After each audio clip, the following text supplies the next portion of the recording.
गर्दै हो दिदीहरू? पुरै काममा व्यस्त होइसिन् त। आज त अब हामी बेरोजगारहरूले रोजगार पाइरहेछ नि त। यहाँ गिट्टी कुट्ने कार्यक्रम भइरहेछ। ए क्या गर्छिन्छ फुपू?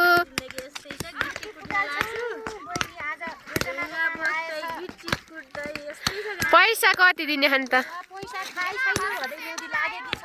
कति हो के हो थाहा छैन। आज बेरोजगार मान्छेले रोजगार पाउँछ कि भन्ने आश छ। गर मस्तले। पहिलो दिन हो नि त। पहिलो दिनमा गिट्टी कुटिरहेको छु। अब भोलि पर्सि काम, भोलि पर्सि देखाउँला नि त साथीहरूलाई। आज पहिलो दिन हो। पहिलो दिनमा गिट्टी कुटिरहेको छु। अब योजनाको काम आइरहेछ।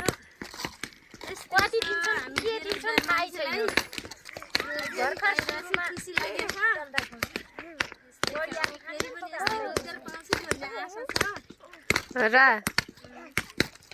यस्तै छ गाउँले जिन्दगी। ढुङ्गा कुट्दै बाटो बोक्दै यस्तै छ। त्यही पनि पैसा टन्न दिँदैन। आधी खान्छन् आधी बाँड्छन् होइन?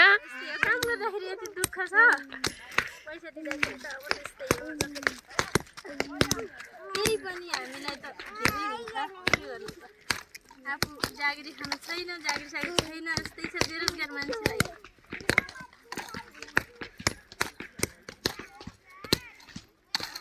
यस्तो छ बच्चा बच्चीले ढुङ्गा बोकिरहेछन्। पुरै बच्चा बच्ची ल्याएर काम गर्दैछु हो आज त हामीहरू।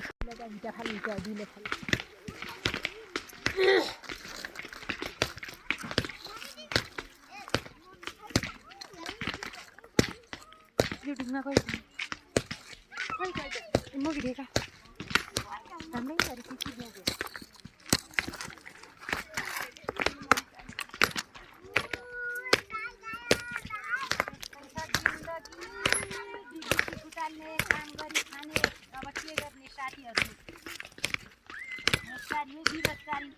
काम गर्दा पेट पाल्न लागि भयो। पेट पाल्नै लागि अनि केटाकेटी पढाउनै लागि पैसा चाहिन्छ। के गर्ने पैसा नभई संसार चल्दैन। पैसाले यहाँ बच्चा भन्दैन, बुढा भन्दैन, यहाँ विद्यार्थी भन्दैन। यस्तै छ जिन्दगी। आज पहिलो दिन है साथीहरू। पहिलो दिनमा हामी आज गिट्टी कुट्न लाग्यो। भोलि पर्सि के हुन्छ देखाउँदै जान्छु। यस्तो छ आज पहिलो दिन हो। यस्तो छ हामी बेरोजगार नारीहरूलाई रोजगार मिलेकोमा धेरै खुसी छु।